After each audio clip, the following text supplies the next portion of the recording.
नमस्कार साथियों। आज के इस वीडियो में अपन डिस्कस करेंगे राजस्थान मानसून रिपोर्ट 2025 यानी कि जून से सितंबर 2025 के दौरान राजस्थान में जितनी बरसात हुई है, किस मानसून से, ग्रीष्मकालीन दक्षिण पश्चिम मानसून से जितनी बरसात हुई है उसके डाटा इस रिपोर्ट में संकलित किए गए हैं मौसम विभाग के द्वारा। और राजस्थान में मानसून आगमन की सामान्य तिथि क्या है, यहाँ से मानसून प्रत्यावर्तन कब हुआ पिछले सीजन के अंदर, और ये एक सारणी है 1901 के बाद से 2025 के दौरान सर्वाधिक बरसात वाले साल कौन कौन से रहे, और इसके अलावा सर्वाधिक वर्षा कहाँ हुई, न्यूनतम वर्षा कहाँ हुई। 10 से 12 मिनट का ये वीडियो रहेगा। उसके अंदर सारे क्वेश्चंस जो बन सकते हैं आगामी एग्जाम में 2026 के अंदर, उन सब का निचोड़ इस रिपोर्ट में आपको मिलेगा। ये एक क्वेश्चन भी साथ में ऐड किया है जो भी हाल ही में ऐसा ही परीक्षा में पूछा गया था कि 1901 के बाद में सर्वाधिक वर्षा वाला साल कौन सा रहा। इससे नया प्रश्न किस प्रकार से बन सकता है, ये जो परिचालक में पूछा था, इस क्वेश्चन को भी सॉल्व करेंगे अच्छे से। और उससे पहले आप सबके लिए एक सूचना कि जब ये उप निरीक्षक यानी कि ऐसा एग्जाम जो क्वेश्चन आया था कि 1901 के बाद में सर्वाधिक वर्षा किस साल में हुई, तो आपको ये प्रश्न सिर्फ एक बुक में मिला था।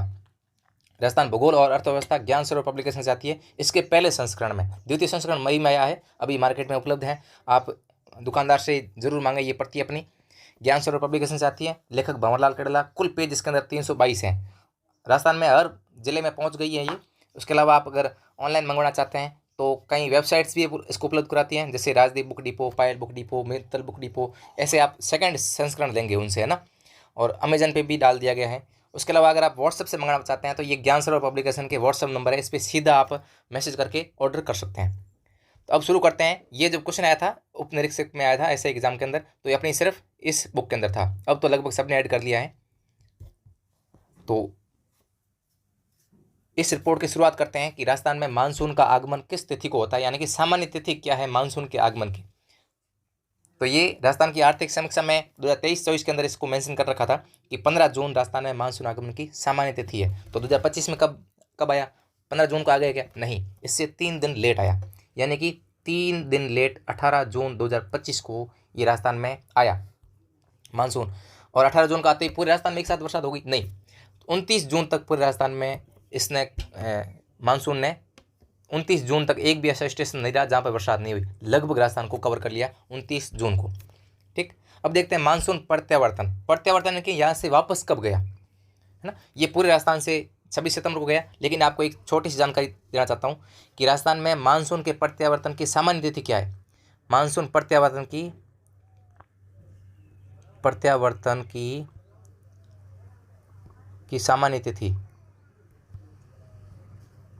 सामान्य तिथि है 17 सितंबर।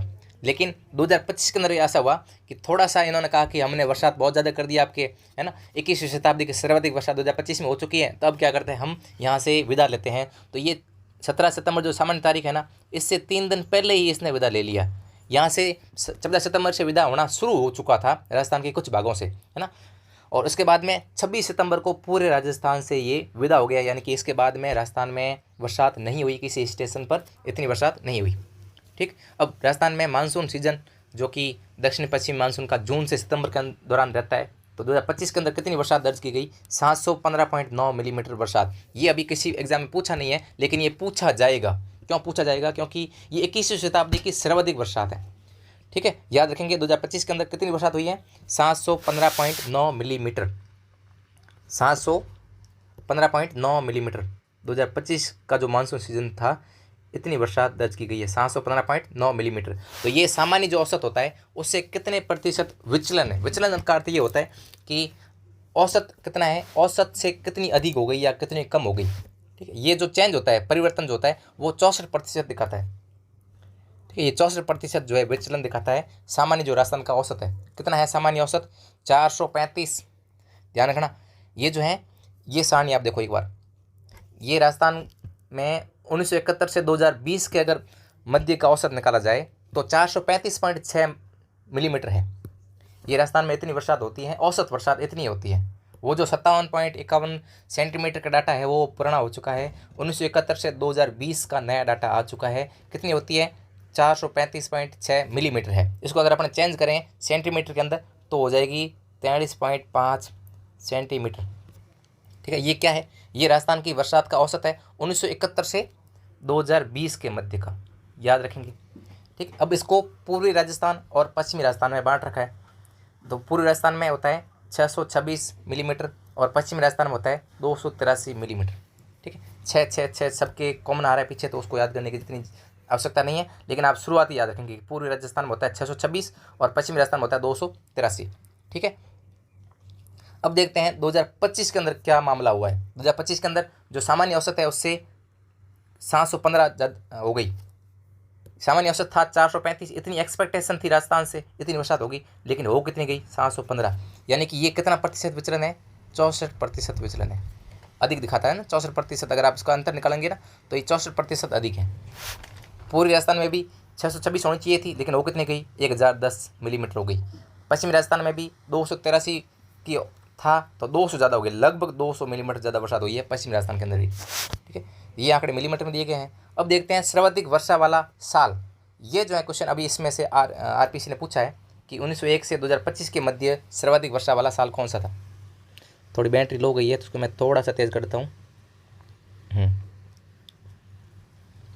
2025 के अंदर जो बरसात हुई है ये सेकंड पर रैंक करती है, और 21वीं शताब्दी अगर पूछेंगे तो 21वीं शताब्दी का ये पहली पर रैंक आ जाएगा, क्योंकि ये जो 1917 था ये तो 20वीं शताब्दी का वर्ष था, और इसमें कितनी बरसात हुई थी 1917 के अंदर 844 मिलीमीटर। ठीक, और ये सामान्य वर्षा से यानी कि औसत वर्षा थी उससे 94% अधिक था, यानी विचलन था, इतनी परिवर्तनशीलता थी कि 94%, और ये सर्वाधिक विचलन कि 1901 से 2025 के मध्य सर्वाधिक विचलन वाला स्थान कौन सा था। विचलन यानी कि सामान्य से कितना परिवर्तन रहा, तो ये सर्वाधिक विचलन वाला भी यही रहा और सर्वाधिक वर्षा वाला भी 1917 ही रहा। उसके बाद में देखें अगर कि 2025 के अंदर बरसात जो हुई है ये 21वीं शताब्दी की सर्वाधिक बरसात कितनी हुई है 715.9, औसत से 64% विचलन। अब 1908 के अंदर ये रहा 682। 2024 में भी रिकॉर्ड को 1908 वाला रिकॉर्ड टूटने वाला था, लेकिन 678 तक रुक गया था। ध्यान रखना, ज़्यादा अंतर नहीं रहा था 1908 और 2024 के अंदर। तो जब 2024 के अंदर बरसात हो रही थी तो कह रहे थे कि 20वीं शताब्दी का रिकॉर्ड टूटने वाला है, 1908 वाला रिकॉर्ड टूटने वाला, लेकिन नहीं टूटा था, थोड़ा सा चूक गया था 2024, लेकिन 25 नहीं चुका। 2025 के अंदर जो है इन्होंने ओवरलैप कर लिया, यानी कि उससे ज़्यादा बरसात हो गई, 1908 से ज़्यादा बरसात हो गई और काफ़ी ज़्यादा हो गई, काफ़ी अच्छी लीड के साथ में बरसात हो गई। ठीक है, और अगर पाँचवें रैंक की बात करें तो 1975 वाला साल रहा, यहाँ पे 665 मिलीमीटर जो है बरसात दर्ज की गई थी 1975 के अंदर।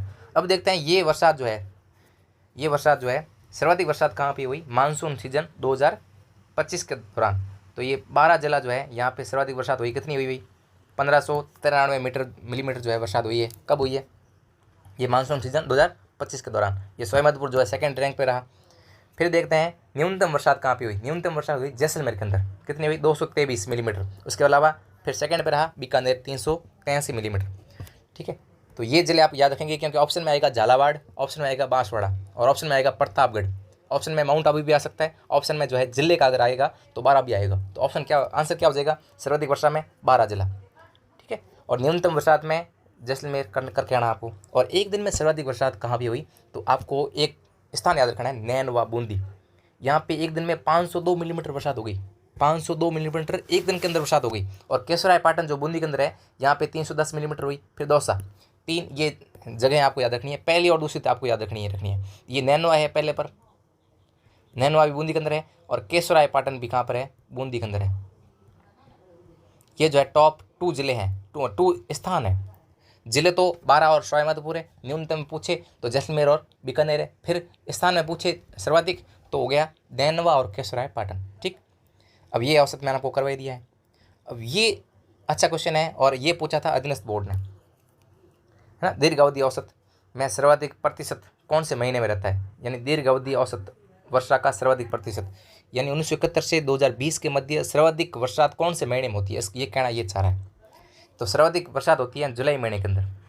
ठीक है, और न्यूनतम बरसात होती है जून महीने के अंदर। ठीक, दीर्घावधि औसत वर्षा का सर्वाधिक प्रतिशत, यानी कि सर्वाधिक वर्षा कौन से महीने में होती है, जुलाई के अंदर, और न्यूनतम बरसात जून महीने के अंदर।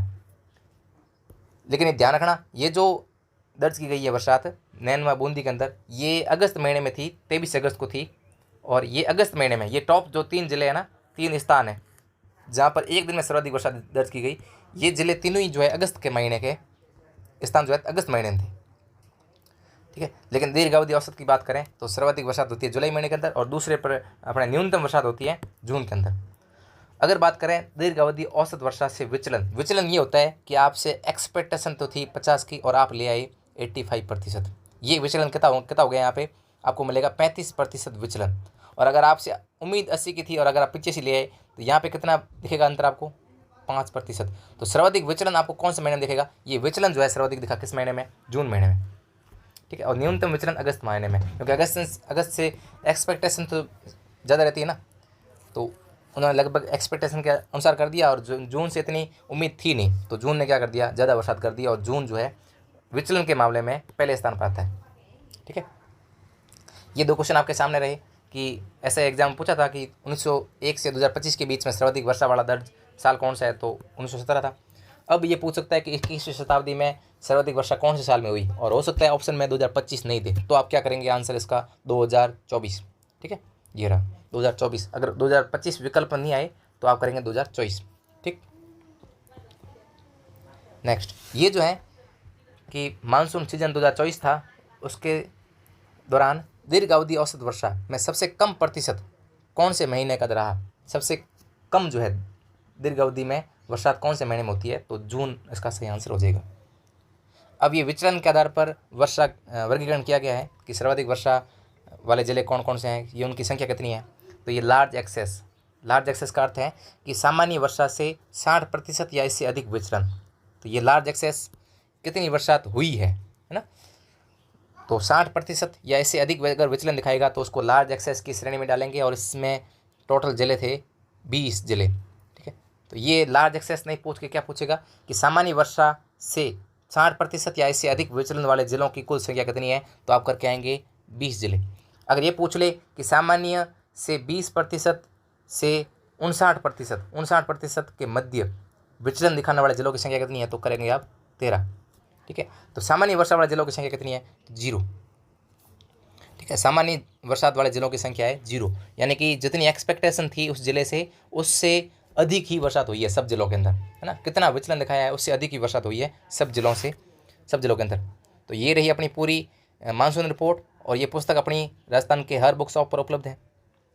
इस क्लास की PDF आपको जो है एरेना ऑफ कंसेप्ट स्टडी, ये जो अपना चैनल है YouTube channel arena of concept study, इस चैनल पे आपको मिल जाएगी। और उसके लिए आपको छोटा सा टारगेट पूरा करना है 100 लाइक्स का। अगर 100 जने PDF की डिमांड करने वाले हुए तो उसी समय इसकी PDF उपलब्ध करवा दी जाएगी, वरना आप साथी बहुत मेहनती हैं, आप इसके नोट्स बना लेंगे और इसको याद कर लेंगे। RPSC और अध्ययन बोर्ड से जितने क्वेश्चन बनते हैं इस रिपोर्ट से बाहर क्वेश्चन नहीं जाएगा। तो ये सारणी आप याद कर लेना। और ये एक जो है नया औसत है 1971 से 2020 के मध्य का, आप इसको याद करेंगे। ये जो है सर्वाधिक प्रतिशत किस में रहा और सर्वाधिक विचलन किस महीने में रहा, ये 2 अलग चीज़ें हैं, इसको भी आप याद करेंगे। और लार्ज एक्सेस और एक्सेस वाले जिलों की संख्या भी आप याद करेंगे अच्छे से, ठीक है। तो आपने इस वीडियो को पूरा देखा तो आपके पूरे क्वेश्चंस इस रिपोर्ट से कवर होने वाले हैं। और बिंदास होकर के आप अपनी तैयारी को धार देते रहिए और फॉलो करिए एरेना ऑफ कंसेप्ट स्टडी को। धन्यवाद। राम राम साथियों।